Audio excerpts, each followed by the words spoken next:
Hi students, welcome to this session on analysis of LTA discrete time system using Dtft and Z transform. Right, so already you must have known about analysis of LTA continuous time system using Laplace and Fourier transform. In this video I show about how to analyze a discrete time system and how to understand its behavior by using the Dtft and Z transform. Right, so let us start now.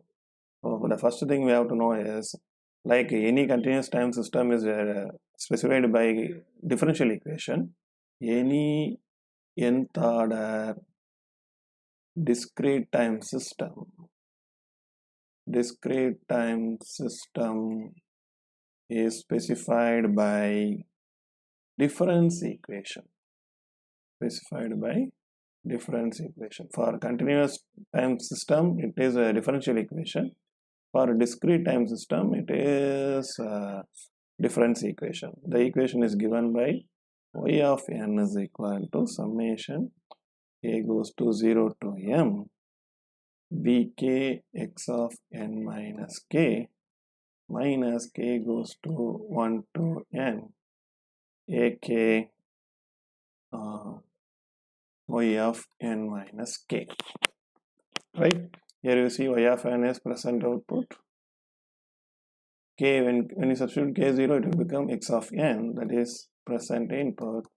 From k is equal to 1 to n, it will become x of n minus 1, x of n minus 2, x of n minus n, so it is passed output. This is a coefficient of difference equation. Similarly, bk and ak are coefficient of difference equation. Okay, y of n minus k, you see here k start with 0. Here k start with 1. Why? If you start with 0, it will become y of n. Output cannot be a function of output. So k is equal to 1 means it will become y of n minus 1 passed output. K is equal to 2, y of n minus 2 up to n passed output. Right? So this is the equation defining or specifying any LTA discrete time system. Okay. So you see present output y of n is a function of present input x of n or past inputs x of n minus 1, n minus 2 up to x of n minus m, or it is a function of past outputs y of n minus 1, y of n minus 2 up to y of n minus n. Right? So this is what the causal system, right? If it is a non-causal system, what it will happen? The present output is a function of future input, but it is not a function of future input. So this equation is applicable for causal system only. And you see the order is given here, nth order system. Okay. So these are the things we must know about this equation. Now we simplify this equation. Okay. So what will happen? Let me bring this y of n minus k to the left hand side. Right hand side will be as usual. Let us keep b k is equal to 0 m bk x of n minus k. I bring this left hand side. What will happen? It will be k is equal to 1 to n ak y of n minus k plus y of n. So k is equal to 1 to n ak y of n minus k plus y of n. Right, so what can I say? When you substitute k, when you substitute k 0, what will happen? It will become a0 plus y of n. That's what it is, y of n. So I can start, instead of writing like this, if I say k0, what will happen? If I say k0, this y of n will vanish. Yes or no? I hope you understand this. Why? If you expand this now, it will become a0 y of n. a0 y of n plus, as usual, a1 y of n minus 1, like that it will go. So instead of this, initially I have started with 1, now I started with 0. If I start with 0, it will indicate presence of y of n. Right?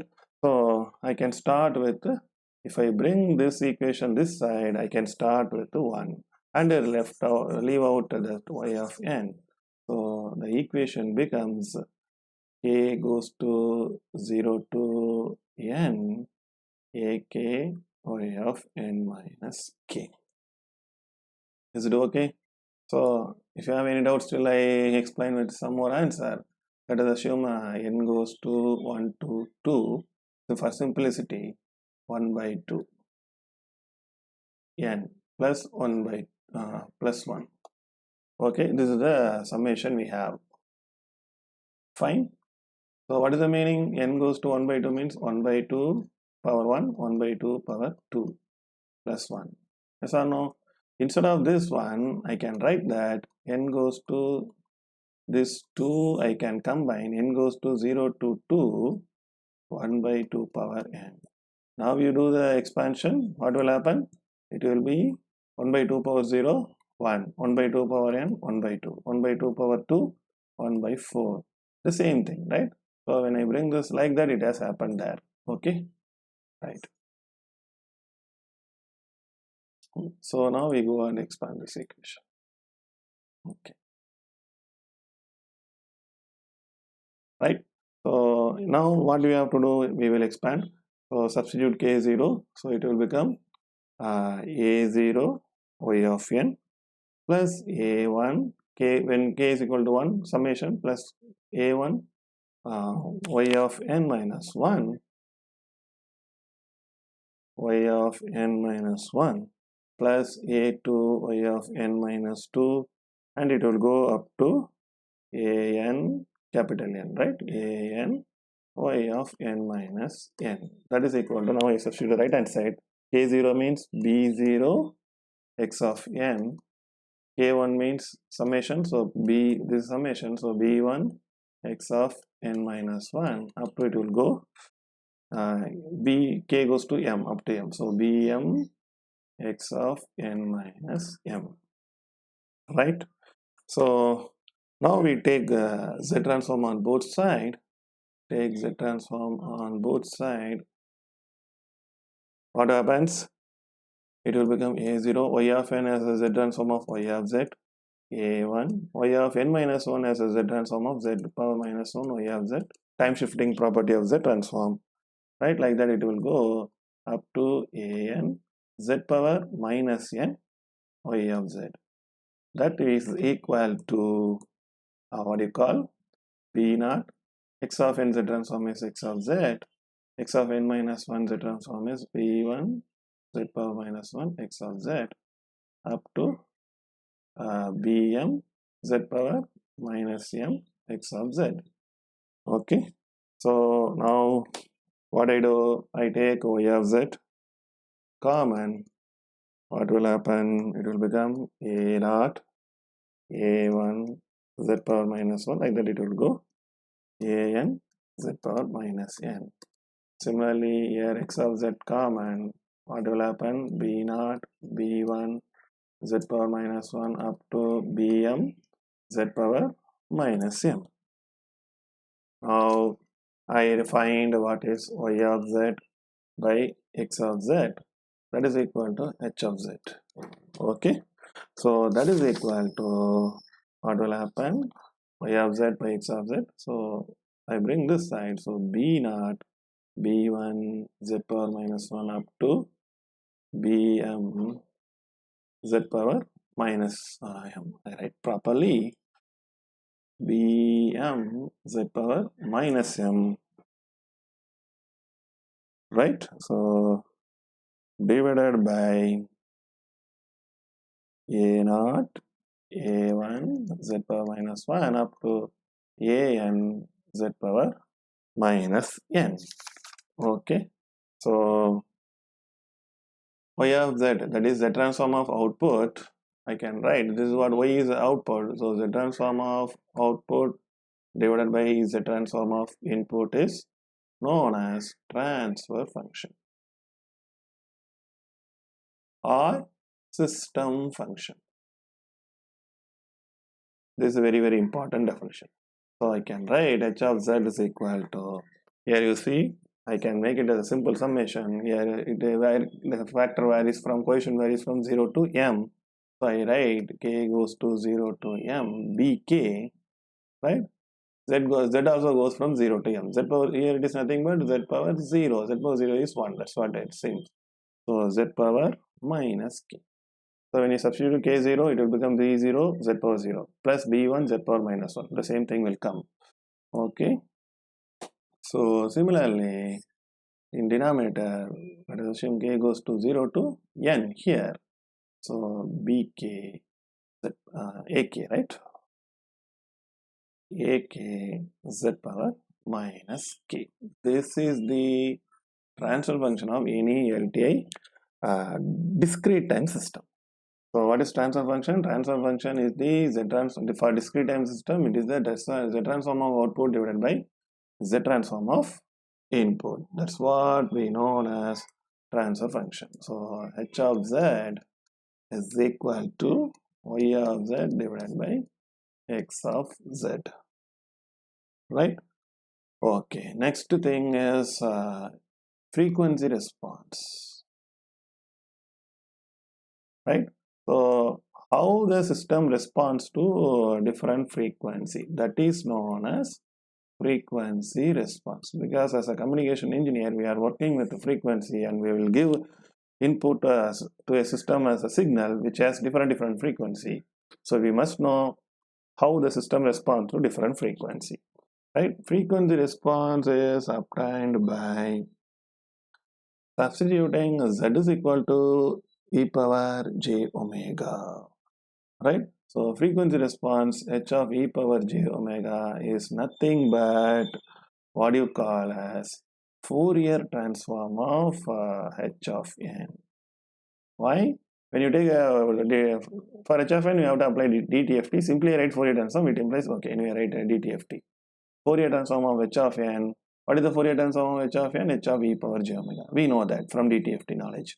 So frequency response is nothing but Fourier transform of impulse response. Dtft of impulse response. Simply you can call Fourier transform because it is a discrete time signal. We use the discrete Fourier transform, but the discrete is default. Right? So frequency response is Dtft Fourier transform of impulse response. That's what we got here, right? Okay, so simply I can write h of e power j omega that you can obtain from transfer function as, see, we know transfer function is h of z that is equal to z transform of output divided by z transform of input. We know z is equal to e power j omega. So when you substitute z is equal to e power j omega, what you get is frequency response. So from transfer function, if you substitute z is equal to e power j omega, we can get frequency response. From impulse response, how can you get? By applying Fourier transform. So it is equal to y of e power j omega divided by x of e power j omega. We know that Fourier transform is complex in nature. So any complex quantity, so frequency response is also complex in nature because we apply Fourier transform. So any complex quantity has both magnitude and direction.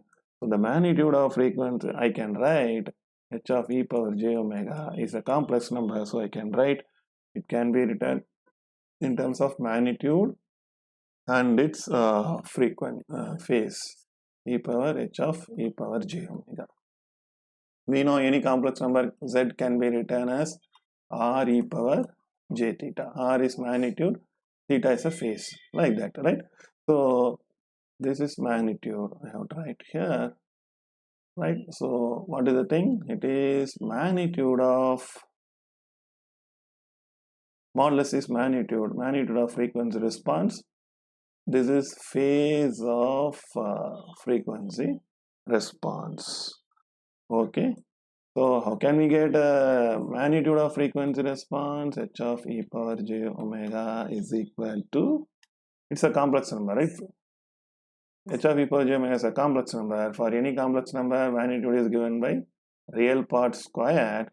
HR means real part of h, real part square plus imaginary part square. Right? Similarly, phase, how can we get phase? Tan inverse of b by a. That is tan inverse of imaginary part. What is that? H imaginary part of e power j omega divided by real part of e power j omega. right?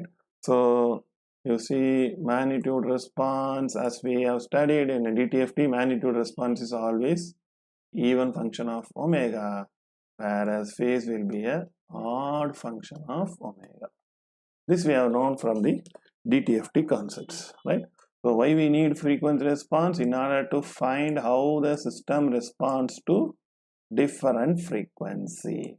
So simple thing is, as usual, what we need to characterize any LTI system, impulse response h of n, right?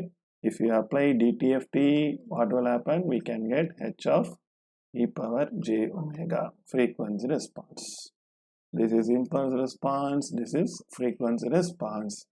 If you apply the transform to your impulse response, what you get is h of z, right? This is called transfer function. Okay, from transfer function you can go to frequency response. Okay, directly we go.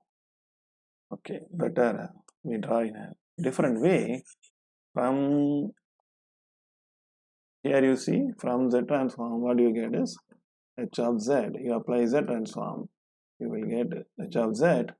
From z transform, if you want to find this is what the transfer function. From transfer function, if you want to find frequency response, substitute z is equal to e power j omega.